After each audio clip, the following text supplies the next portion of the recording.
fill out the form. The form is designed to either make an outbound call to a person who advertises they have a house for sale, or to take the incoming call and collect the same information. Let's start here at the top. I've designed this so the student puts their name on it. Sometimes we have a class and we have the students bring these to class, and that's for them so that we recognize who the deal belongs to, because we process a lot of them in class.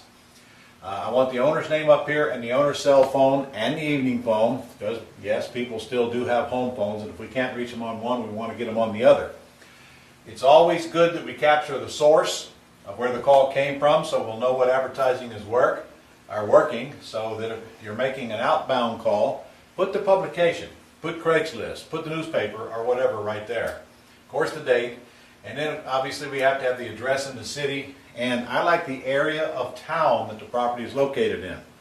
I know that in Jacksonville, Florida, where I live, if you tell me the area of town, south side, north side, east side, west side, or whatever, then I'll instantly know approximately where the house is, and that'll tell me whether I'm real interested or just totally not interested sometimes.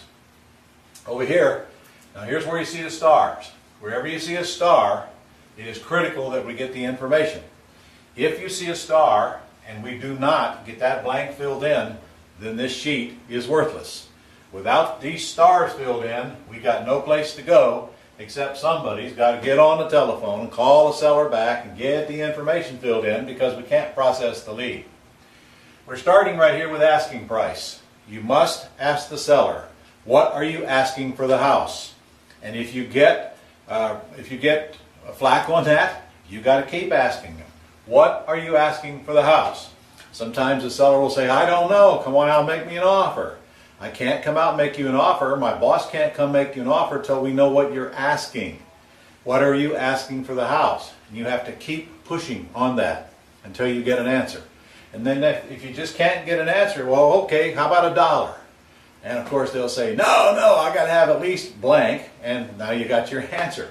But you cannot, this thing is not going to be of any value to the person that asks you to make these calls unless you find out what the asking price is. Normally you have no problem with that at all.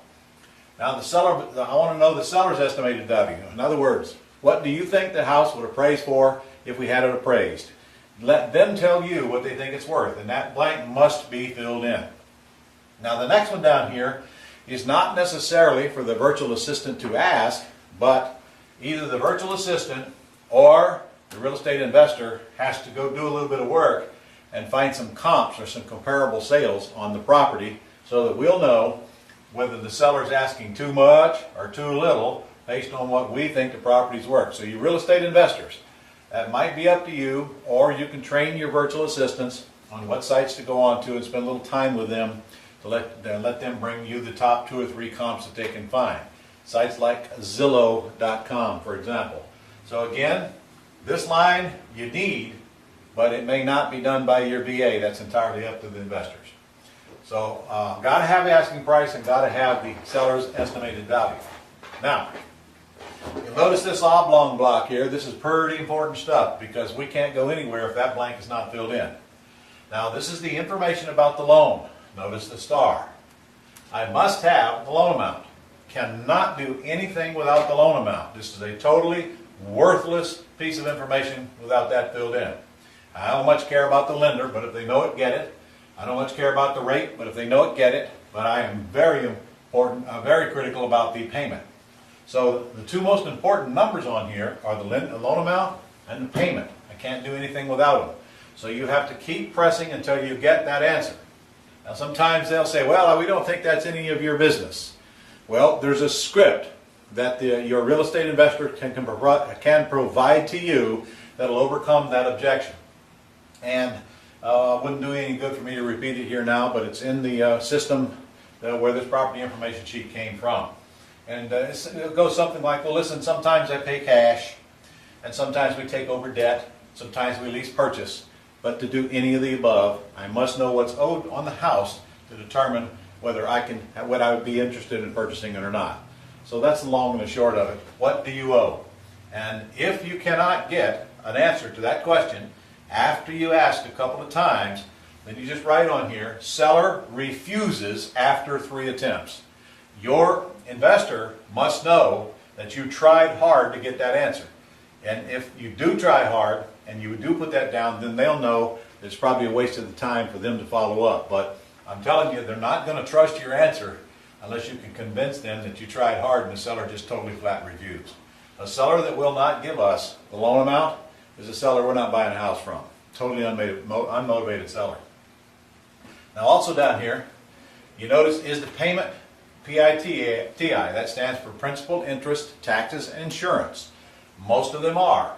When you get the payment, you just say, is that PITI? Most sellers know what that means. If it is, just check yes or no. Now, if it is, then you must ask, is it current or in arrears? Of course, if it's current, you check yes. But if it's in arrears, we need an approximate amount that it's behind. Can you have any idea about how much you're behind or how many months you're behind? Give us something to work with there, because it's important we have that filled in if it is in arrears. And in fact, it's so important that it'll make or break the deal for the investor. If it's too far behind, it might take us totally out of the picture. So we need to know that. All right, now, let's get down here to the most important script on the whole thing, right here. These center sections right here are the determining factor as to whether the investor is going to do anything with this prospect or not. So let's take a look at it. It says right here, is the house free and clear? That means if the seller has told you up here that there's no mortgage on the house, then and only then do you ask this question. And the question is, will you consider asking monthly payments for your equity? If, regardless of whether their answer is yes or no, it must be circled here. See, it says circle 1. It doesn't say circle 1 if you feel like it. It doesn't say circle 1 if the mood strikes you. It says circle 1. If the house is free and clear, this lead is worthless unless you circle yes or no right there. Please do not circle it just to be circling it. Your investor wants to know if the seller has interest in taking monthly payments or not, and it's a very important piece of information for them. So, if it says no, you will notice that it asks you to go right here where it says, if no. If they say yes, you go down here to the yes column and say, okay, I'll have my boss call you back and find out what time would be good to call. And you're done. And you're done. Okay? So up here, if it says no, if this one is no, then it guides you to go right there, if no. Would you consider a lease purchase making us responsible for all of the repairs? Okay? If they say no, then you circle no and you drop down to here. So you're saying if you don't get full price and all cash, you won't sell. Now, and so we want a yes or no there. If it is a yes, we know that this is a waste of the investor's time and they won't even bother with them. So to recapture here, if I get a yes, they would consider owner financing. That's a hot deal. If I get a yes, they would consider a lease purchase. That's a hot deal. If I get a no, I want to know that you've asked this question. So you're saying if you don't get full price and all cash, you won't sell. And if that's a yes, then we know this is totally out of the picture. So, and down here you can see that it says also, okay, I understand that, but it wouldn't make sense for us. That's assuming that they say yes to this right here. So you're saying if you don't get full price and all cash, you won't sell? Yes? Okay, I understand, but that wouldn't make sense for us. Thanks, and you're done. If they say no here now, okay, well, I'll have my boss call to discuss several ways we can buy your house. So this script, just study it a little bit, and you'll see that it flows very nicely if you look at it and practice a little bit. Again, what we're looking for is a yes or a no here, and of course your investor is going to like the yeses, or a yes or no on the lease option question. Now, let's go back here for a minute. Up here, if there's a mortgage amount, which there usually is, in fact, about 30% of the houses out there today are free and clear, the rest of them have a mortgage on them. So if it's got a mortgage here, this says if there's a mortgage on the house, you start here. If there's a mortgage here, you totally ignore this block and you go right to here. If we can agree upon a price and accept the responsibility for the future for the repairs, would you consider a lease purchase? Again, yes or no. Your investor is looking to have that circled. Must have one of those circled. If it's yes, okay, I'll have my boss call you, get a time. If it's no, so you're saying if you don't get full price, sound familiar? Okay, must have a yes or no. If this is no, then we want this one circled as well. Okay, so it goes right on down, you follow the script, and all we want you to do is make sure that the person assigning you to make these calls gets either a yes or a no, and if here, same thing. Now over here, if the asking price and the loan balance are within $35,000. So if you go back up here a little bit, you'll see up here, we asked for the asking price.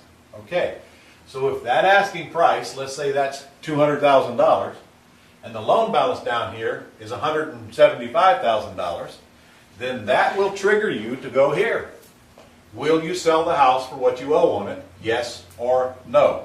And that must be checked. Now, you only ask this question if you've got a small gap between the loan and the asking price. Do not ask this question if there's a lot of equity in it. Take that same $200,000 house. If they owe 110 on it and they're asking 180, it would be foolish to ask them if they would take what they owe. In fact, it would probably embarrass you and them and tick them off, and immediately they would think, well, I'm dealing with an idiot here. I don't want to talk to him anymore. So common sense here. Only when there's a small gap between the loan and the asking do you ask this question, just like it says right there. If there's a loan and there's some equity in it, or even if it's overfinanced, you're going to get a lot of them where the loan balance is higher than what they think the house is worth. If that's true, then make sure you ask the lease option question. Obviously, the free and clear one wouldn't apply because it's overfinanced, and this one wouldn't apply because there's no equity in it. But this one definitely applies. Today, we have a system to where our investors can make money with over-leveraged houses. So it's very important that we get an answer to yes or no if the house is over-leveraged, which is quite a bit of the ones you're going to be talking to. By the way, they're the most flexible and easiest to get along with too. All right, let's move on down here and make sure we get the rest of this done. Okay? How did you arrive at the asking price? You know, I would like to have that and the reason for selling, but you'll notice it's not near as critical as the rest of the questions because it doesn't have a star. Now, does the house need repairs? I definitely need the answer to that. In fact, that should have a star right there. It should have a star. So does it need repairs, yes or no? Now, if they say yes, your question would be, well, can you give me a general idea how much do you think they would cost? Are they very small repairs? Are they minimal? Does the house need a major rehab? Give me an idea what it needs. And you kind of make a note down here so your investor has a clue. So if it says yes, you ought to have some kind of a footnote down here describing what they're talking about. Now when you want to move, notice it's got a star because we just want to find out if they're ready to go or if they're just playing and looking for somebody to come out and look at their house, and we're not interested in that. We're only interested in people who want to sell, so that's why that question is there. And is the house listed is also very important. You must put in there yes or no, because if it's listed, it's a totally different thing than if it's not listed. All right, down here, bedrooms and bath, 3/2, 5/3, whatever it is, square footage, 2,000, 2,500, or whatever. Lot size I'm not so much concerned about, but all the rest of these things, is it a frame, brick, block, stucco? Just check one. Does it have a carport, or carpet, or garage, one or two car garage, or carport, basement, and so forth? Now down here is very important. Please get this one checked. Is the house vacant or is it occupied? And if it's a condo, is it a condo, and if it is, then we're going to want to know the association fees. Again, if you check yes, it's a condo, then I want to know what the monthly association fees are. And of course, vacant or occupied is also important to our investors because they know whether they're going to have free access to the house, whether the seller's motivated. And obviously, they're more motivated if they're already out of the house. So, I think that's it in a nutshell. It's not a complicated form. It will take a few phone calls for you to get used to it, study it a little bit. The script down here, really not difficult, but practice, practice, practice, practice, practice.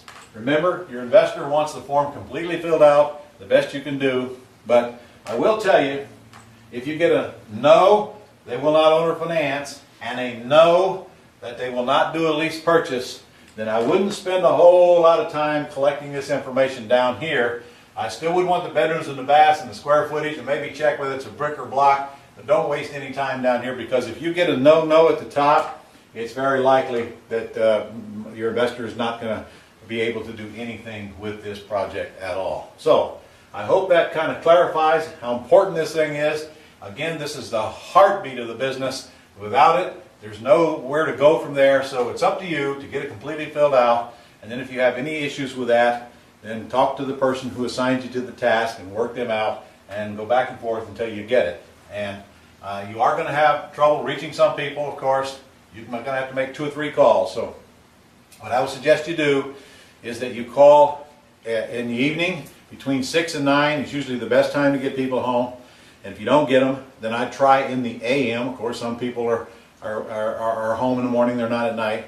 And then I try in the middle of the day. So you should make at least 3 attempts to reach the person on the telephone, each time leaving them a message. Now, if I'm instructing you what to do, the 3rd time, the message would start to get a little brutal. This is the 3rd and the last time that I've called to inquire about the house that you advertised that you wanted to sell. So if you still have interest, please call me back immediately. I won't be calling you again. That sometimes prompts a call when they see that you're done chasing them. So I hope that answers any questions you have, and thank you very much for watching.